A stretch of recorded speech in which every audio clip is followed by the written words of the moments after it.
ദീപക്, ഇന്ന് തന്നെ സംസ്കാര ചടങ്ങുകൾ നടക്കും. ബംഗളൂരുവിൽ തന്നെ നടക്കും. ഇന്ന് കഴിഞ്ഞ ദിവസം ദുബായിലായിരുന്നു, ഗൾഫിലായിരുന്നു കുടുംബാംഗങ്ങൾ എല്ലാവരും. അവർ ഇന്നലെ രാത്രി തന്നെ തിരിച്ചിട്ടുണ്ടെന്നാണ് മനസ്സിലാക്കിയിരുന്നത്. അവർ ആശുപത്രിയിലുണ്ട്. ആരാണിപ്പോൾ ഉള്ളത്? ഒപ്പം മറ്റ് വിവരങ്ങൾ എന്തൊക്കെയാണ് ലഭ്യമാകുന്നത്?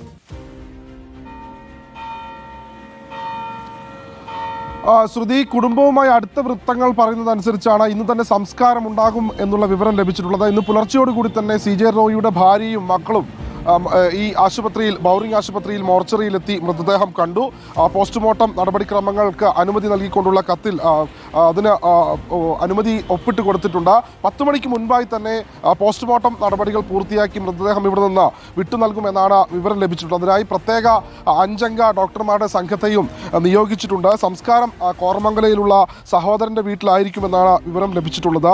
സഹോദരൻ CJ ജോസഫ് ഫുക്കറ്റിലാണ്.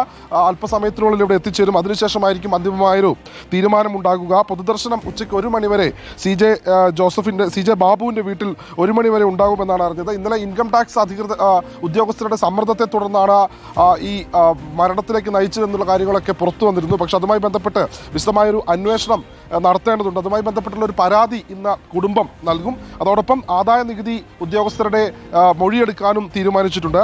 ഏതായാലും 10 മണിക്ക് മുൻപായി തന്നെ ഈ പോസ്റ്റ്മോർട്ടം നടപടികൾ പൂർത്തിയാക്കി ഇവിടെ നിന്ന് കോർമംഗലയിലെ വീട്ടിലേക്ക് എത്തിക്കും. കോർമംഗലയിലെ വീടിനടുത്തുള്ള പള്ളിയിലായിരിക്കും മൃതദേഹ സംസ്കാരം നടക്കുക എന്നാണ് ഇപ്പോൾ അറിയിച്ചിട്ടുള്ളത്. 1 മണിവരെ പൊതുദർശനമുണ്ട്. ഏതായാലും 2 കാര്യങ്ങളാണ് അറിയേണ്ടത്. ഒന്ന്, സംസ്കാരം എപ്പോഴാണ്, മറ്റൊന്ന് എന്താണ് മരണത്തിലേക്ക്, CJ റോയിയുടെ മരണത്തിലേക്ക് നയിച്ചതെന്നാണ്. അതുമായി ബന്ധപ്പെട്ട് വിശദമായ അന്വേഷണം നടത്താൻ ഒരുങ്ങുകയാണ്. ഇന്നലെ കേന്ദ്രം പ്രത്യേക അന്വേഷണം നടത്തണമെന്നൊക്കെ കർണാടക ഉപമുഖ്യമന്ത്രി DK ശിവകുമാർ ആവശ്യപ്പെട്ടിരുന്നു. അതനുസരിച്ച് ഇന്ന് ഈ ആദായ നികുതി ഉദ്യോഗസ്ഥരുടെ മൊഴിയെടുക്കാനാണ് അന്വേഷണ സംഘത്തിന്റെ പ്രധാന തീരുമാനം. ഇന്നലെ Bengaluru city police commissioner Seemant Kumar Singh ഈ മേഖലയിലെത്തി പരിശോധന നടത്തിയിരുന്നു. രാത്രി വൈകിയും കോൺഫിഡൻസ് ഗ്രൂപ്പിന്റെ ഓഫീസിൽ ഫോറൻസിക് ടീമുകൾ പരിശോധന നടത്തി. ഏതായാലും ഇന്ന് 10 മണിക്ക് മുൻപായി തന്നെ പോസ്റ്റ്മോർട്ടം നടപടികൾ പൂർത്തിയാക്കി ഉച്ചയ്ക്ക് 1 മണി വരെ പൊതുദർശനം നടത്തി വൈകിട്ടോടുകൂടി സംസ്കരിക്കാനുള്ള തീരുമാനത്തിലാണ് കുടുംബം എന്നാണ് ഇപ്പോൾ പുറത്തുവരുന്ന വിവരം. റോഷ്നി. ശരി, ദീപക് മോഹനും അർജുൻ കല്യാടുമാണ് വിശദമായ വിവരങ്ങൾ നൽകിയത്. CJ റോയിയുടെ മൃതദേഹം പൊതുദർശനത്തിന് ശേഷം സംസ്കാരം നടക്കും. മറ്റൊന്ന്, ഈ മരണത്തിലേക്ക് നയിച്ചത് എന്താണെന്നുള്ള കണ്ടെത്തൽ, അതിനുള്ള അന്വേഷണവും നടക്കുകയാണ്. പ്രത്യേക അന്വേഷണവും ആവശ്യപ്പെടുന്നുണ്ട് ഈ ഘട്ടത്തിൽ.